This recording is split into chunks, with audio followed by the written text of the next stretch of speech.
Hey everyone! How was everyone's Christmas? My Christmas was pretty great. All the family came down. We didn't have to wear a mask, so that was great. Got to see my big brother that I haven't seen since Thanksgiving, I think.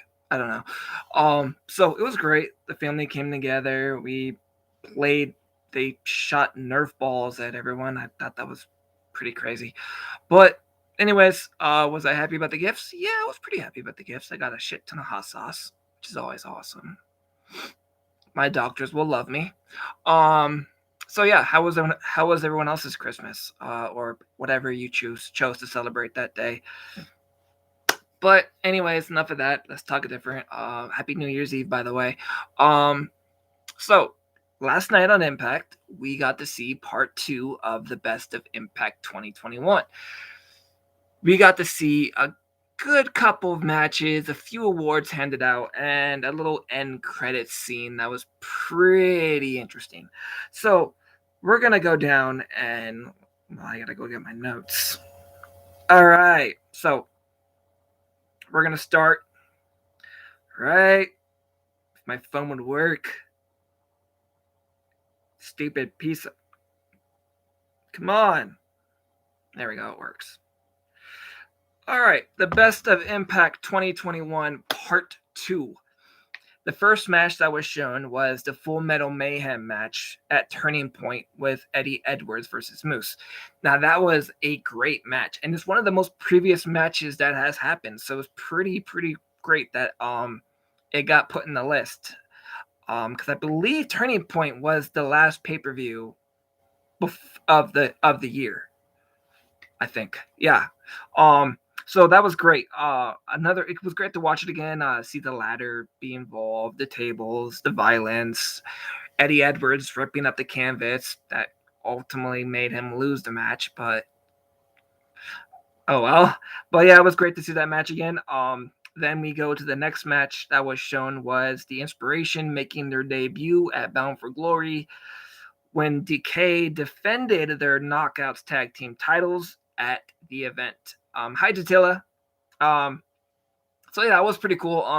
I was very happy about the Inspiration coming to Impact, and as soon as they became free agents, I knew exactly where they were going. Everyone was saying AEW, AEW, NWA, NWA. Like, no. There's only one tag division that matters right now. There is only one place where the women's division matters, and I'm pretty damn fucking sure they're going to Impact Wrestling. Which they started a podcast. They broke the news, and they showed up, and they won the tag titles. So all well is good. I was there at BFG. I popped for the Inspiration. Yeah, I love the Inspiration. It was great. I love how they are in sync with their promos, how they speak the same words at the same time without any hesitation. That's a pretty talented skill to have. And that's like twin powers where you can think and say the same thing at once without any break. And I think that's pretty cool. So yeah, they won the tag titles at Bound for Glory. That was great. Kind of sad to see DK lose though. But anyways, that's that. The first award of the night is the Knockouts Tag Team of the Year, and the winner is Jordynne Grace and Rachel Ellering. The other options were Fire and Flava, but we probably knew they weren't going to win, even if they were highly voted for. Yeah, that's probably because they've been friends for years. Yeah, that usually means that they know how each other think. I know my best friend for like 10 years, and we think the same as well. Let's see, where was I? Jordynne Grace and Rachel Ellering won Knockouts Tag Team of the Year. Some people were like saying that Fire and Flava should have won, but with Kiera Hogan under contract, I'm not sure she would have would have been able to say a thank you video, and they would have probably had to pay AEW for her to do it. So, but Rachel Ellering and Jordynne Grace had a hell of a year as well. They won the Knockouts tag titles from Fire and Flava. They defended it, I believe, twice, and then lost to Decay. And so, yeah, that was pretty interesting to see them win. They were pretty happy. The next match that was shown was a no disqualification match as Slammiversary was Kenny Omega defending the Impact Wrestling World title against the Death Machine, Sami Callihan. Now, if it was for me, this wasn't the match of the year. But if it was my choice, this would have been match of the year. I fucking loved this match. It was perfect. It was violent. It was brutal. It told a great story. It made Sami Callihan the hero that he was because he fought so hard to retain that championship. He put everything in it, and it ended up with Kenny Omega winning. By the way, that the what's it called? The V trigger is a very devastating move, and I think it should be banned. I mean, that's a good way to break someone's jaw. Just, it's nasty. But yeah, I was pretty bummed this wasn't match of the year because, in my opinion, it was. But the fans have voted, and I will get down to the match of the year as well. But it was pretty cool to see this match again. It was one of my favorites. The next thing was shown was a moment at Turning Point when Jonah made his Impact debut / appearance and demolished Josh Alexander. I cringe whenever I see this video over and over again. I'm like, damn, Josh has no luck. I mean, he was obliterated by Jonah, and we were just gasping like, what the fuck? So, but funny story, I'm going to cut for a little bit. When Jonah was released, he received a text message from not Scott D'Amore, from Shawn Michaels, I believe it was. And Shawn texted, show them that they made a mistake. And he made a big appearance, made it matter at New Japan, and he made a big appearance at Impact and made it matter. It took Impact 5 minutes to make this guy a mega fucking star. Something WWE didn't do. And it's pretty crazy how one text message cannot inspire someone. So I thought that was pretty cool.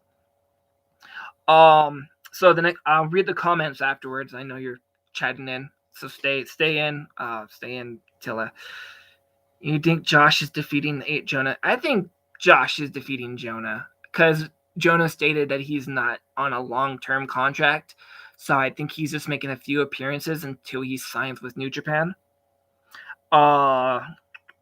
The next thing that was shown was the next match that was shown was the Insane Ultimate X match at Slammiversary, where Josh Alexander, I think, defended or won. I don't remember what it was. I think it was defended his X Division Championship against Rohit Raju, Trey Miguel, Chris Bay, Ace Austin, and Petey Williams. That was a great Ultimate X match, and it is one to look forward to at Hard to Kill because the knockouts will be in an Ultimate X match, and I'm very excited for that. So it was great to see an Ultimate X match on TV again. The next award to be handed out was the Wrestler of the Year, and we all know this one was going to happen. It was Josh Alexander. He hustled his ass off in 2021. He busted his ass. He lost his tag team partner in 2020, and he just rose to the challenge through 2020 and then 2021. Just crazy. So well deserved to him. The next match that was shown was Moose versus Rich Swan as Sacrifice, where Moose defended his he defended. Yeah, I thought it was defended. He won the title on a pay-per-view, but I forgot what pay-per-view he won it on. It's not Bound for Glory. I gotta look that up. But yeah, Slammiversary, he defended the title. Where Moose defended his TNA championship against the Impact World Champion Rich Swan, which was a great match, and Rich Swan won it and became the undisputed champion of Impact Wrestling. Later to lose those titles at Rebellion. Masha Slamovich is coming to Impact Wrestling next week. I know the opponent that she's having, so she's having a debut appearance. It's not a match she's going to lose, so it's still going to be fun to see what she can do without limitations. Next, we get Mercedes Martinez speaking up for herself after Deonna used it so loosely 2 weeks ago, saying, "Put respect on my name." So she challenges Deonna Purrazzo next week, and yes, we know that she's signed by AEW on Wednesday. So we do know this is Mercedes Martinez's last appearance on Impact for now. So she's probably going to go off with a bang, but I don't think Deonna is losing. The last award of the night is the men's match of the year was TJP versus Josh Alexander in the 60-minute Iron Man match for the X Division Championship. That was a great match. That was my second favorite match of the year. That was a great match. Josh Alexander and TJP brought all of it. They made the roster come out on Impact and watch it up close. That's how great it was. So that was pretty cool. After Josh Matthews and Scott D'Amore say their goodnights and happy holidays and wish the Impact fan base goodbye, we get an end credits scene where we see a pissed off Su Yung at her daughters Kimber and Brandy because they didn't collect enough souls for her to collect souls. So she collects their souls, and apparently she uses them to reveal that our mother is now pregnant. So I don't know how to put this in a word. So Brandy and Kimber were talking, saying, like, we haven't heard from mother in a while. And Kimber was like, be happy that we haven't heard from her because we have failed. We have failed to collect souls. And if we don't hurry up and collect them, she's going to have ours. Or paraphrasing. And then Su Yung appears. They'll freak out. And she does her little summoning powers. And she turns them into spirits. And she absorbs their entity, their demon spirits, into her body to reveal that she is pregnant. So I thought that was a pretty freaking cool way to reveal a pregnancy reveal. So that was a pretty way to end the year. And next week, Impact Wrestling returns for the first Impact of the year, the home show for Hard to Kill. And so far, it's Mercedes Martinez versus Deonna Purrazzo and Masha Slamovich versus a independent talent from FSW, I believe. So yeah, that was great. I was very excited to see all the matches again. But I'm really more excited to see Impact go back on programs. I love and hate recap episodes, but the one thing I like more about Impact doing recap episodes for the holidays is they add certain dialogue to make it new. And then you get to relive and watch pay-per-view matches that are on basic programming instead of paying for them on Fight TV, YouTube, or Plus. So it's pretty cool. Thank you for watching, and next week it will be back to basic programming, and I wish you all a happy New Year's Eve and a New Year's night. And I look forward to what I can bring in the new year to come. Thank you for watching. And now I'll read the comments. Tilla, hi. I was there at BFG. I popped for the inspiration. I wanted to go to Bound for Glory as well. That's probably because they've been friends for years. Yep. I voted for the inspiration, but I can understand why Grayson Elling won. Yeah, I was pretty shocked that they won, to be honest. But I'm happy for them regardless. I voted for Ultimate Access Match of the Year. Yeah, that was a good match, too. That was my third favorite. You think, because Bro Heat made that match funny as hell. I loved Bro Heat doing the lasso, trying to do a high school gym, trying to reach up like that. I thought that was great. You think Josh is defeating Jonah at Hard to Kill? Yeah, I think Josh is defeating Jonah. He defended the title. He won the X Division title from Ace Austin at Rebellion. Yeah, that was the one. Yeah. I was shown last week, I believe. Pro Wrestling Global. Hey, Happy New Year's Eve. Thank you. Happy New Year's Eve, Datilla. All right, guys. I'm going to relax. I had a very busy morning, and I'm going to watch some One Piece. Very good anime. I highly recommend watching it. All right, guys. Thank you for watching, and stay tuned to my socials at Misery Eater 101 for updates. And hit me up on Twitter whenever you want to see a video or have any ideas you want me to do. I'm happy to do them. I'm pretty sure I might get into interviews next year. I used to watch One Piece. Yeah, it's a good anime. this coming year, I might reach out to a few people to do interviews, but being that my channel is so small, I don't know if they're willing to do it. But I'm gonna reach down to the not the lower tier, but talent that want to do interviews because they're not being seen regularly. So my hope is to do Blunt Force Trauma first. I would love to see what they have planned for the new year. But that's up in the air. So, anyways, thank you for watching and stay tuned for more. I lost track of it though. Too many episodes. Yeah, I'm shocked. I know I just said goodbyes and stuff. One Piece in 2022 is going to have their 1,000th episode. Now, I have watched countless animes, and the only one I know has gotten high is like 320, and that was Naruto. I think it was 400 something, and that was Naruto Shippuden.